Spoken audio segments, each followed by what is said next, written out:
You're listening to the Mommy Labor Nurse Podcast, episode number 64. Hey guys, happy Monday. I have a really cool episode this week. So have you guys heard of the Car Mom? She's an influencer on social media. I just started following her. I've been following her for a little bit, but I am in the market, I guess I would say, probably this year at some point, I'm going to get a different car. So I start, you got 2 kids now, you need a little bit more room. So in my research, started to, look for you Google what's the best type of car for 2 kids for a mom. And I came across the Car Mom. So Kelly is on the podcast with me today. And this was a really cool episode. Her whole account is dedicated to moms like me who are shopping for new cars.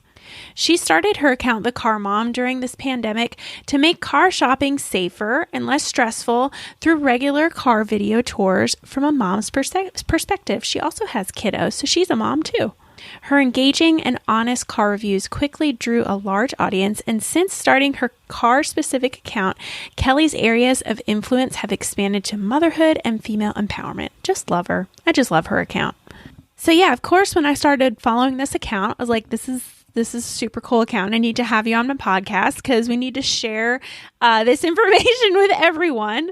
So we talked about her testing the cars and what that whole process is about, how she even got started with her social media and kind of just her story. We talked about her favorite cars that she's reviewed. What are some of the most important things that she looks in when she reviews a car? She talked about pricing, MSRP, rebates, manufacturer discounts, all of these terms that can be a little bit overwhelming and scary to think about if you just, I'll say it. I am intimidated when I have my dad go with me. I think I said this in the podcast too. I have my dad go with me when I go car shopping because I'm intimidated. We talked about COVID tips too and buying a car. It was just a really cool episode. So without further ado, let's get into this week's episode with Kelly, the Car Mom.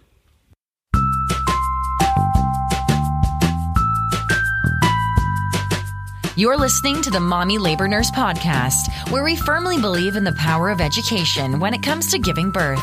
Tune in each week as we dive into pregnancy-related topics, expert interviews, and a variety of birth stories. As a reminder, anything you hear on this podcast is not medical advice. Please see mommylabornurse.com/disclaimer for more details. And now, here's your host, educator, registered nurse, and fellow mom, Liesl Teen. Hi, Kelly. Welcome to the Mommy Labor Nurse Podcast. Thank you so much for being here today. Thank you so much for having me. I am so excited. Yay. Awesome. Well, can you tell our listeners a little bit about yourself and your family? And you're just chatting about your baby. What you eat for breakfast? Something cool about yourself? Yeah. So my name is Kelly Stumpy, and I live in the St. Louis area. I have been in the car business really my whole life. Actually, my family owns some car dealerships in the St. Louis area. So Cool. Right when I graduated college, my dad really encouraged me to try out the car business. I was very hesitant only because I didn't know a lot about selling cars. Growing up, having car dealerships, we had never bought a car. I've never seen my parents bought a car. I had never bought a car. So I didn't feel very qualified to sell cars.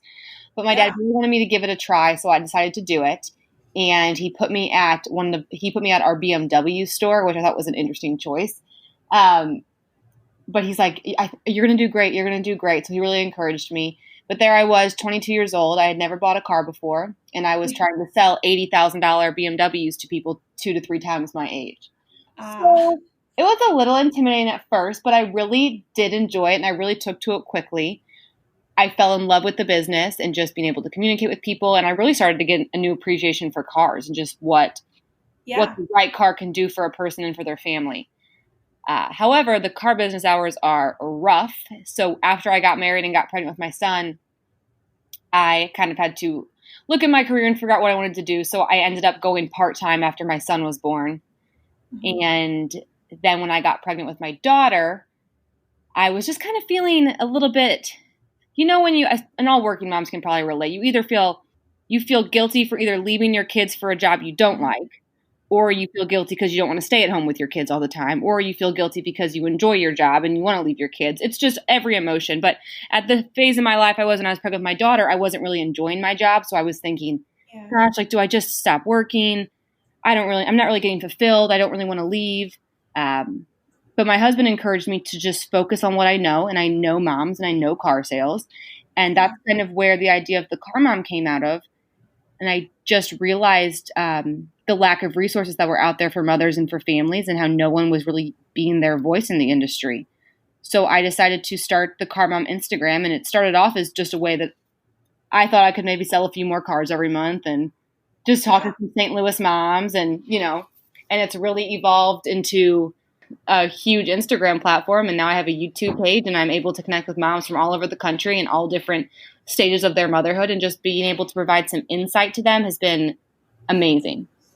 That's so cool. Yeah. No, I was just looking up, let me see, how many followers I'm trying to think back when I first started following you. What has your growth been like? It's been crazy, hasn't it? Been crazy. I used to average about 100 new followers a day, but the past 2 weeks I'm getting like up to 300 to 400 new followers a day, which is like, it's borderline intimidating because I feel like an accidental influencer. It started off just me talking about cars, and the next thing I know, I have 30,000 people who are watching my Instagram stories and like letting them in on just like my family life. And I really do feel like I love my followers though. And I know the internet isn't the nicest place in the world, but as far as me and my community is concerned, it's very encouraging. Because I think we're all just able to connect on mom cars and how it's not necessarily the car we want to be driving, but it's the car we have to be driving. So finding the little features in it that make it a little bit better. Yeah.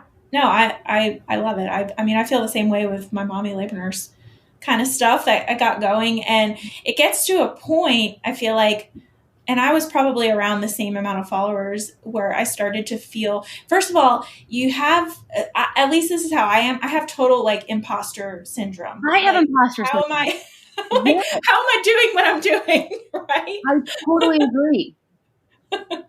Yeah. So it's imposter syndrome. And then I have always said, like, around that mark, like the 30, 40, 50,000 follower mark, you're probably, this is what I experienced. I was getting so many DMs, and I loved responding to my DMs when I could keep up with them because I felt super engaged with my audience. I loved just talking to them via DM. It felt very personal. But once you get to that level of followers, it's tough. You can't keep it up anymore. And then there's another level of guilt that you're not like paying enough attention to this, and it's tough. It's tough. But I think what you're doing is awesome. I'm a big fan. I've been following you for a little bit. So we're going to talk all about cars and being a mom and what you kind of need to know when you get a car and you're a mom, because there's definitely some things so right now I drive a 2013 Toyota RAV4. It's the first year that it didn't have the little tire thing on the back. Mm-hmm.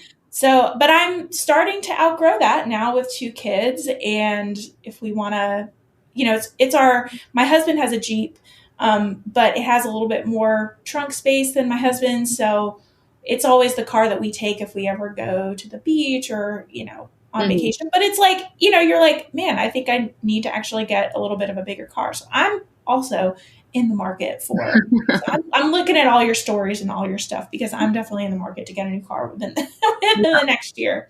So one thing that I wanted to know though, you get to test a lot of the cars, don't you? I do. Yeah. So how long do you typically get to test these cars? So it really does depend on the car. So like I said, my family owns some car dealerships. So as far as my new car access is concerned, I have really good access to Kias, Hyundais, Nissan, Volkswagens, and BMWs, and then a lot of pre-owned cars as well. So for some of the cars, I'm actually able to drive them for a long time. I actually don't own a vehicle. I drive what's called a demo car. So I get a new car every 4,000 to 5,000 miles, and I drive a new car of whatever we have a lot of. So right now I'm in a Volkswagen Atlas. We have a ton of Atlases. That's what I'm driving. But previously I was in a Palisade. I've been in a Nissan Murano. It's really just whatever we have a lot of. I don't get to pick. I try not to be picky because I'm not one to complain about no car payment. So yeah, some cars I drive for a long time. Some of my tours I don't have as good as access to, so I only get to spend like an hour to 2 hours in the vehicle before I have to do my review of it. But I am seeing so many used cars come in. I am very familiar with them just from looking at different trade-ins and spending time in them. So I've spent a lot of hours in a lot of different cars. But most recently, I actually had General Motors call me, and they offered to give me a Cadillac Escalade for a whole week. So that was really fun. So I just had to give that back this morning. So I'll have an Escalade tour coming out soon. But that one I got to drive for a whole week, which was amazing. That's awesome. Yeah. Do you feel like if you only have one for like a few hours, say, do you feel like you can get a good grasp on it? Or do you feel like you really need like a good week or a few days? I think to kind of give you a first look, I can definitely I think I can do a good tour so you can at least know if it's going to work for your family or not work for your family. I do wish I had a little bit more time just to play with like the infotainment system and just some of the core to kind of get the driving a little bit more. But I also always encourage my followers whenever I post a new tour to leave comments on the pictures or on the video, whether they agree with me, disagree with me, have had it for 2 years, had just test drove it, because so much of cars it's opinion based. So just because I don't like it, or just because it's not working for me, who's 6 feet tall and I have 2 kids in rear facing car seats, doesn't mean it might not work for you. So I wish I had more time in the car. I always will, but I want the Car Mom to really be like a collective platform for everybody to use and everybody to share their opinions. So I do think with the help of my followers, like if you were to go to my Toyota Highlander video or my Toyota Highlander post, for example, you'd have hundreds of comments to read through about different moms and how they're using the cars and stuff like that. I love that because I kind of do that too on my posts. I'll post about something like, for instance, we posted about reflux the other day. And, I can say what I need to say about reflux, but I like posting about it and then saying, hey guys, read the comments, because there's probably a handful of things that I can't address in this, limited caption or this post that I'm doing. So I get a lot of feedback from other moms who have had, similar issues like reflux, and they post about their experience, and then people are commenting back, and it's a nice little collaborative conversation. Yeah, totally. So I do the same thing. I always say the best way to get information across is like, yes, I'm like starting the subject and I'm telling you the facts, and read the comments and see what everybody else has to say too. And I do struggle sometimes when I give my opinion on tours, because it is just my opinion, and I like to give my opinion. And I feel like, okay, it's my blog, so I don't have to like it, but if you like it and it's working for your family, I'm so happy for you, because there's not a perfect mom car. If there was, the grade school pickup line would look the exact same, but there's not. True. There's not a perfect mom car. And if there was, I don't think my Instagram would have blown up like the way it has. So no. Yeah, we welcome all the opinions. Yes. Well, this goes into the next question. What's your favorite car that you've reviewed? Is that even like, or do you have a favorite, or do you like some things? Could you make a favorite? Like, I like these things about this car, and I like these things about this car. Can we make this makeshift car? That's how I feel about I don't know if you've seen I've done like not a million. I've probably done 8 or so different breast pump reviews. Yeah. And I have like somewhat of a favorite that I like, but I'm like, I need to just make my own breast pump, because I know what I like about this one, and I know what I like about this one. I know what I like about this one, and there's no perfect one. So tell me, what is your favorite car, if there is one? If not, what would be your favorite features to take from each one? I've been starting to reflect on, okay, if I could piece together a car, what exactly would it look like? I haven't perfected it yet, though, so I'm not going to do that just yet. But I can give you some cars that I really like, I really enjoy reviewing. This is how I like to think of it. Like, so since I don't own a car, I'm kind of able to say, okay, if I had to buy a car, here's probably what I would do. Yeah. And really a lot of it, because especially only having 2 kids, I mean, you understand, like, only having 2 kids for this point in my life, a lot of cars work for me. So it comes down to some other things, like some of the safety features, some of the technology features. If you have a lot of kids in car seats, your options are much more limited. But for me, for like a mid-size, and I also take budget into consideration, of course. I mean, I would love a Cadillac Escalade, but realistically, I think some good mid-size SUVs is I really love the Volkswagen Atlas. That's what I'm currently driving. It just provides a lot of versatility. It's roomy, but it's not too big. I like how it drives. It's very simple in its interior design, which makes it easier for cleanup and stuff like that. So I like the Volkswagen Atlas. I also really like the Hyundai Palisade. It's a little bit spicier. It's a little bit more luxurious, but it's much more affordable than some of the luxury cars. So I love that car. Cool. I like the Subaru Ascent a lot. I think that's a great 7-passenger. As far as some of the larger SUVs are concerned, I really love the Ford Expedition. I think the Ford Expedition gets compared to the Yukon a lot. I prefer the Ford Expedition for a couple of reasons. The first being that it has better car seat setup, especially in the third row. So the Yukon doesn't have any lower anchors in the third row, which can make it a little bit difficult. The Expedition does. The Expedition also has a car seat friendly tilt, so you can actually access the third row with a car seat installed. You cannot in the Yukon or Suburban. And then also the GM. One thing and hopefully I can get to GM one day, but GM does not put head restraints in their middle seats, which just from like a mother's perspective, or just from anyone's perspective, that makes it very dangerous for that person to be sitting there. Because if you don't have a headrest, if you do have a collision, you're going to get whiplash. It can be very severe. And I mean, not to be a downer, but like that's almost unacceptable to not put a middle head restraint in that seat, because you're basically saying it's not safe to sit there. They said I've heard dealers tell me it's for visibility reasons, which I can understand, but also every other car does it. It's in the Expedition. It's in the Navigator. My Atlas has middle head restraints. So I get it, but I don't get it. Minivans, I like all the minivans. They're all cool for different reasons. I really like the Chrysler Pacifica a lot, and the new Toyota Sienna that just came out is awesome. The Honda Odyssey is not my favorite, but it's really good for a lot of car seats. Cool. I think I got what I needed. No, but I'm either probably going to get, I might go the minivan route, even though you always, I mean, it's like, did you think, like, I feel like there's this stigma against minivans, but then I always grew up with minivans, and once I drove a minivan, my dad still drives a minivan, and once I drove his minivan as a mom, now I'm like, minivans are great. Like, I don't know what the stigma against minivans are, but I'm like, I would be cool with a minivan. I don't really get the stigma either. And it's funny because I polled my followers frequently just to figure out like what the vibe is on minivans, and 70% of my followers are not on team minivan. So, which is shocking to me, but I also can understand it. I would like to be able to think that I could help turn the stigma around in minivans, because I think moms are like some of the coolest people I know. So like if athletes and like movie stars drive sports cars and it's cool, like why isn't it cool to drive a minivan? I don't know. So that's true. Hey, we need to start getting them to drive. Yeah, so I'm like thinking, I know. So I think that we'll be able to turn it around. And I just do think the functionality of a minivan is truly unmatched.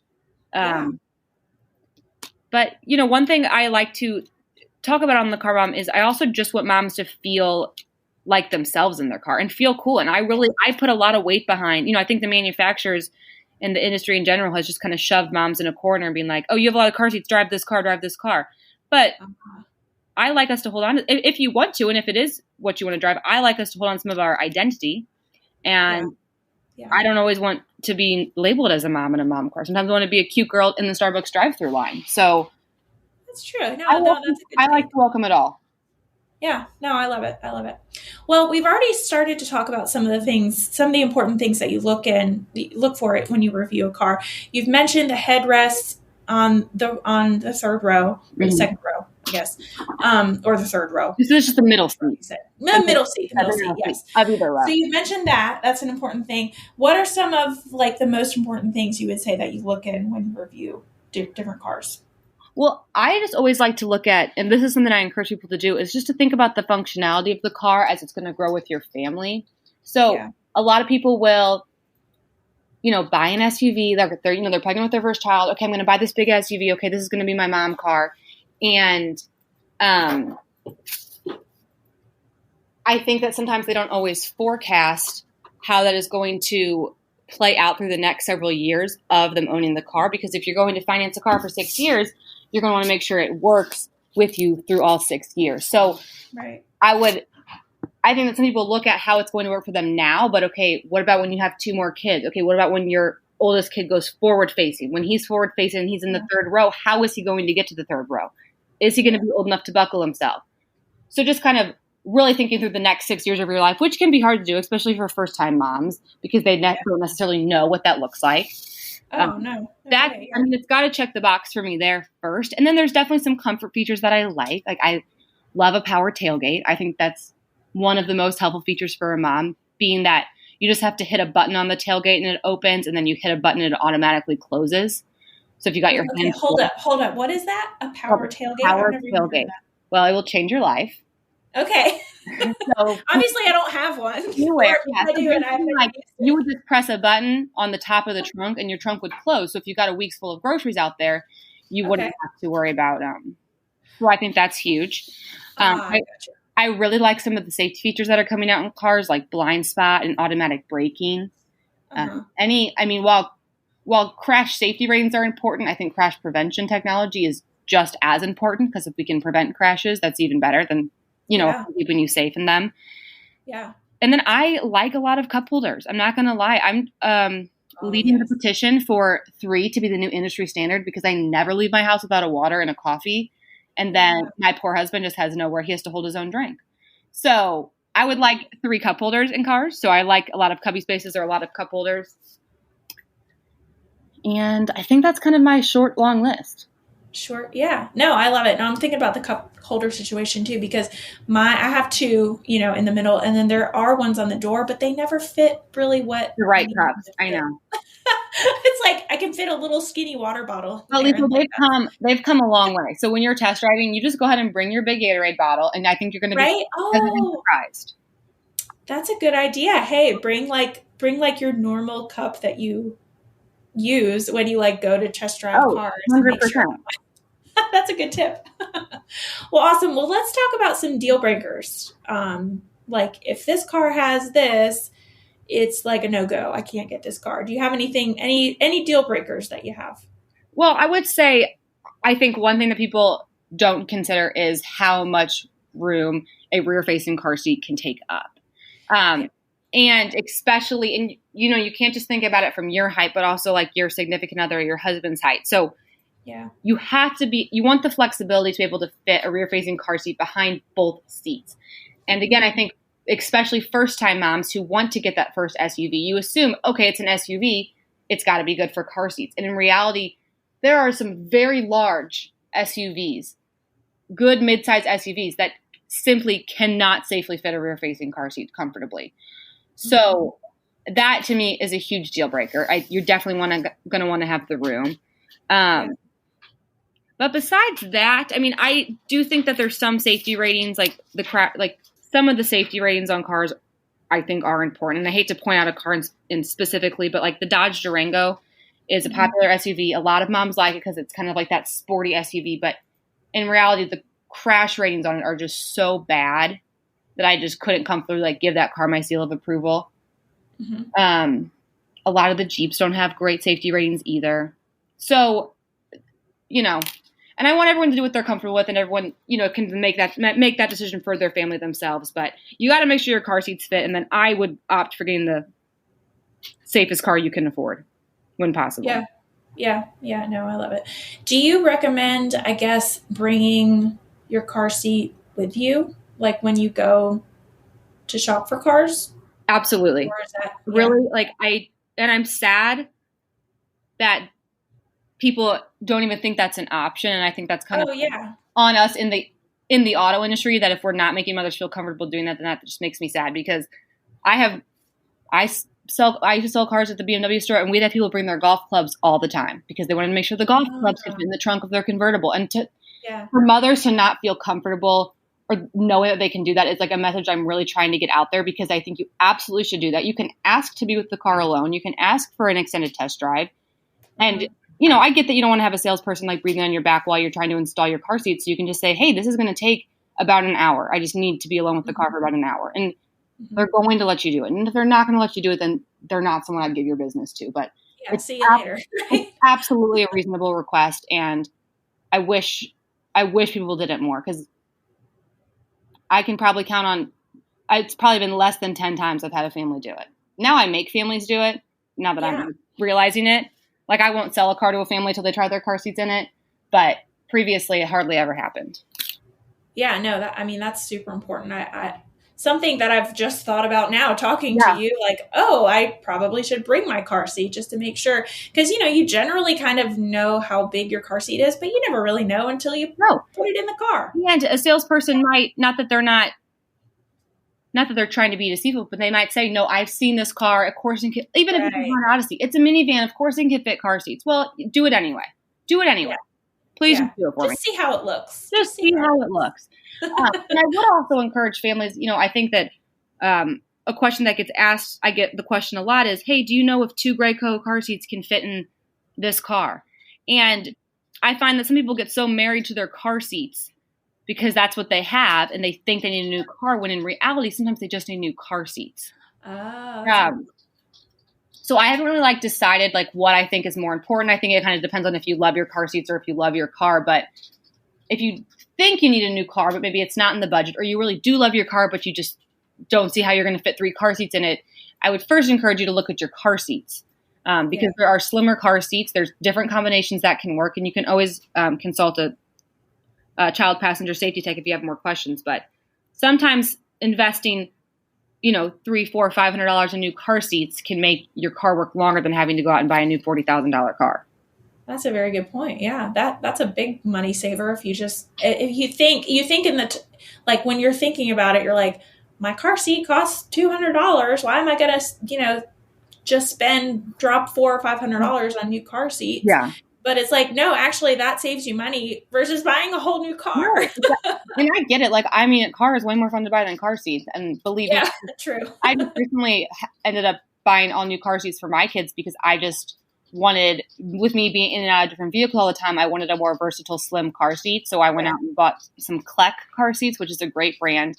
I love my car seats. So if I were to buy a car, I would not be willing to budge on my car seats. I'd find a car that worked for my car seats, because based on my research and what I'm comfortable with, I think the car seats I just love my car seats. But if you're not married to your car seats, if you just registered for the Graco Xenofit because that's what your sister-in-law had, then maybe do explore different car seats working in the current car that you have. Yeah. I have the Graco Forevers. And those, my older son, my younger one's not, he's only 5 months old. So we don't in the pumpkin seat still. He's still the infant. Yeah. But my older one, we've had that one forever, and it just grows with him, and I like it just fine. But it's very wide. Yeah. Very wide. Wider car seats. Yeah. Yeah. All right. Well, let's talk about the buying process when you're buying a car. Do you have any points that moms should keep in mind when they actually go to buy a car? Well, I think my number one tip, and we kind of talked about bringing your car seats, bringing your stroller, bringing your Gatorade bottle, bringing your son's hockey bag, whatever you want in your car, bring. But I think that my number one tip for just improving your car buying process and just giving you a better overall experience is to actually choose your salesperson ahead of time. A lot of us go online and we read reviews on the dealership, and you decide, okay, I'm going to go to this dealership because it's a 5-star review. And don't stop doing that. I think that's great. But there's one step further I would take, and that's to actually select the salesperson you want to work with. There's a platform called dealerrater.com, and it's literally a website that allows customers to rate the salesperson that they worked with.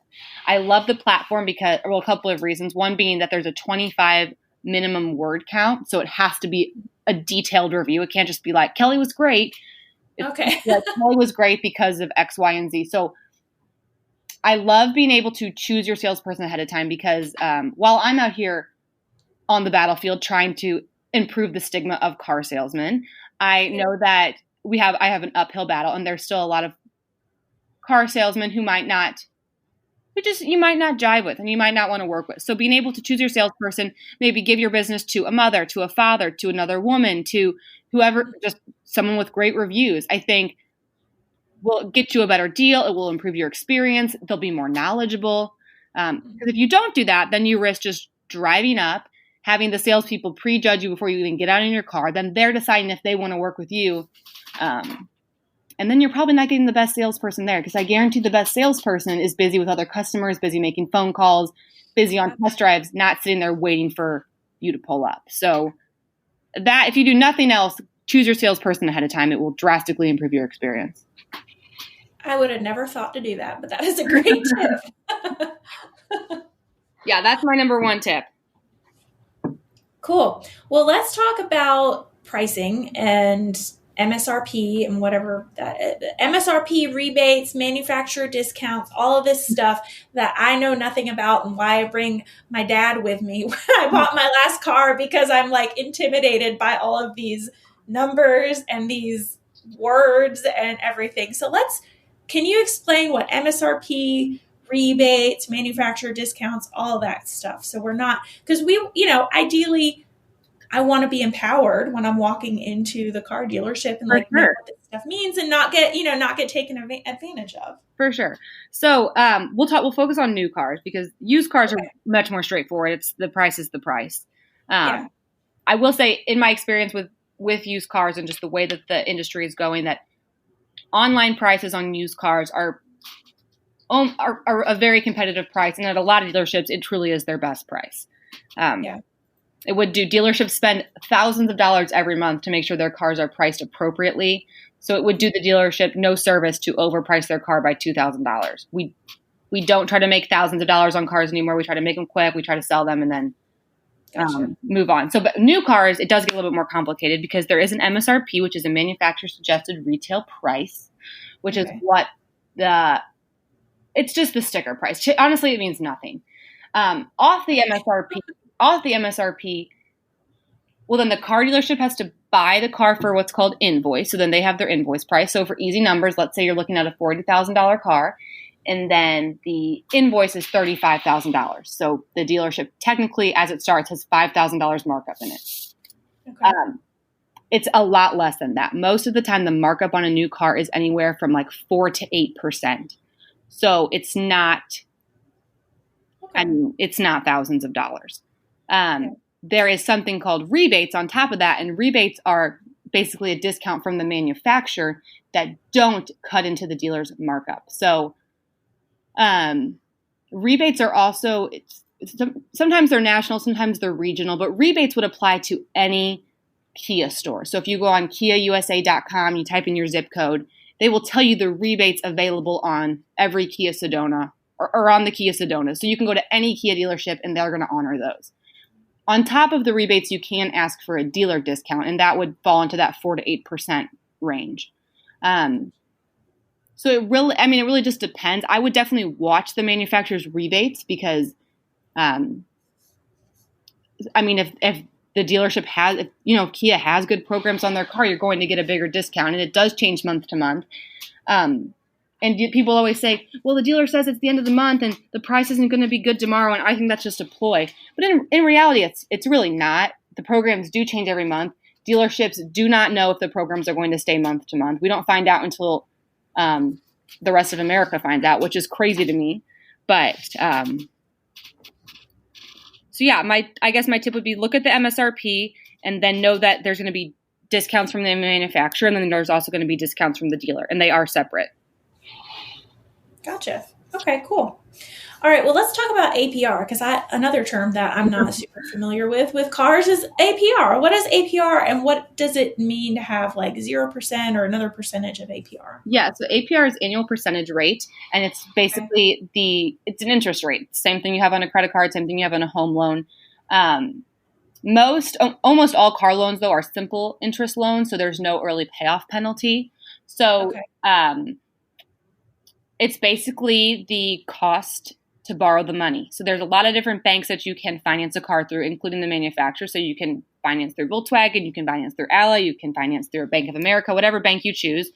But a lot of the times the manufacturers have special rates that the banks just can't beat. 0%, basically, it doesn't cost you any money to borrow the money. So it's finance it, right? To finance. So it's a really great way to keep money in your pocket. I wouldn't put any money down on a 0% loan because you're not saving any money on interest. You're just making your payments a little smaller. So really 0%, 0.9%, it's a really good way to drive a payment down on a car. But most of the time those only come through the manufacturer, and you're just going to have to watch the programs, and really they truly do change month to month. And it's, gotcha. I wish I could tell you but every June we have it, but that's just not true. I couldn't even tell you who has it right now because it's a new month and I haven't even looked at the programs yet. So when you say watch them, where do we watch? Do you watch it on a CarMax.com or a TrueCar? Or where do you say watch stuff? You actually on the website. So again, we'll take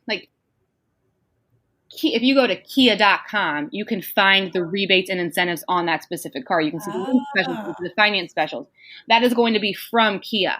So then you see that the Kia Sorento has a $2,000 rebate and 1.9% financing, and that's what you want to do. You can bring that offer to any Kia dealership because that's from Kia. And then on top of that, you can ask the dealer for a little bit of what their dealer discount would be, because sometimes they'll be like, well, it's already $2,000. A car dealership say, well, we've already discounted it $2,000. But if you know that discount is from Kia, they technically might have a little bit more room to discount it. Now, they don't have to, but it doesn't hurt to ask, because that initial discount didn't come from them. It came from Kia. Kia paid them for it.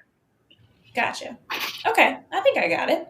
All right. Well, let's talk about COVID because, that's the hot topic now. So any tips for buying a car in this crazy pandemic of COVID? Well, I would definitely follow this account on Instagram, the Car Mom, because I'm just giving a really great behind the scenes tour, save you time. Got it. Okay. Now, so I would follow me and I would watch my tours. I don't want my tours to be, your final decision maker, but I just hope you can take cars on and off your list. I do not think that a mother needs to go test drive 5 cars.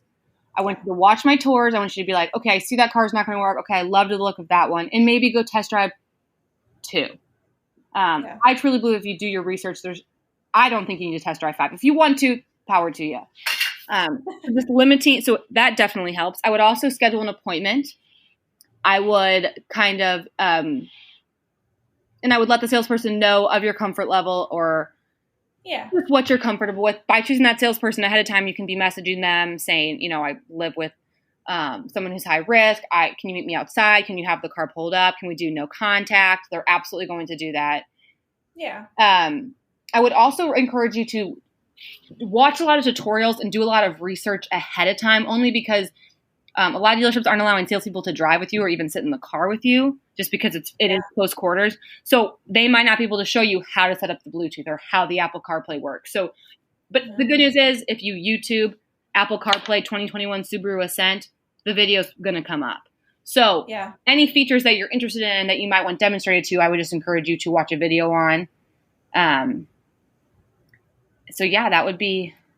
Those would be my tips. And then you're just going to have to work with the individual dealership and ask them. I mean, at our dealerships, we're doing a lot. We're offering, contactless test drives. We're offering paperwork that can be mailed to you and sent back, cars delivered to your house, just kind of working with everyone's different comfort levels. But dealerships have been deemed an essential business. So we've been open the whole time. Mm-hmm. So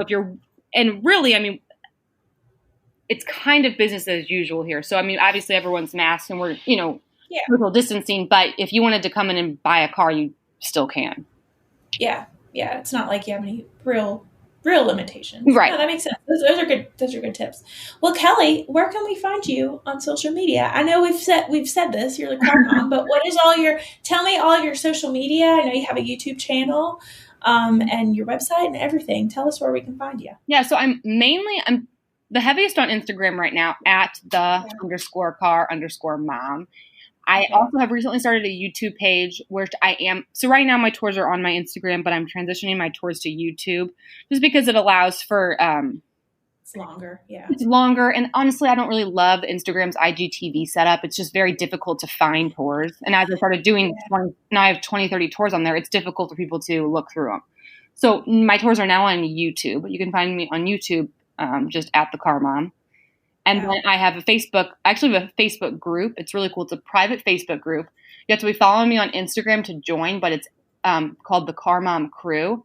And that is a great resource for people and there's like 6,000 members in it. It's awesome. And it's literally just every opinion under the sun. So if you're like, hey, I'm looking at this car, did anyone test drive it? Everyone will tell you that they've test driven it, or that they have, or that they loved it, or that they hate it.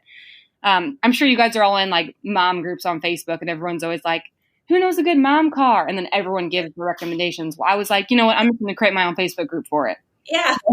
Yeah. No, that's great. That's a great resource. So definitely check out the Car Mom Crew. And then my website's not up yet, but it should be up hopefully the end of this week, actually. So cool. Yeah. Awesome. Well, fun things.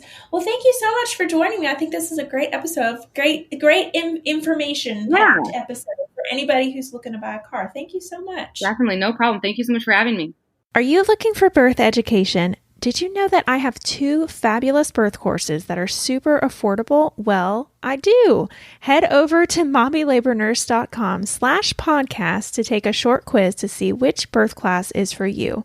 When you purchase either birth course, you'll have full access to it forever. And that means it will never expire, and you can access it throughout any stage of your pregnancy or for any subsequent pregnancies that you have. You'll also gain free access to my Facebook group, linked to the class, where you can ask questions about your pregnancy, share your birth story after you give birth, read other people's birth stories, and get to know other members who are in the course. There is also a money-back guarantee, so if you are at all unsatisfied with your purchase, please send me an email at hello@mommylabornurse.com for a full refund. There's really no risk to signing up, and I promise you will learn a ton about what's to come when you give birth. As a listener of this podcast, you automatically get 20% off any purchase if you use the code PODCASTLISTENER. I've had tons of moms just like you enter these birth courses and have fabulous, wonderful, empowering births because they feel so much more educated about what's to happen. So if you are at all curious about birth education, again, I encourage you to go to mommylabornurse.com/podcast and use the code PODCASTLISTENER to save 20%.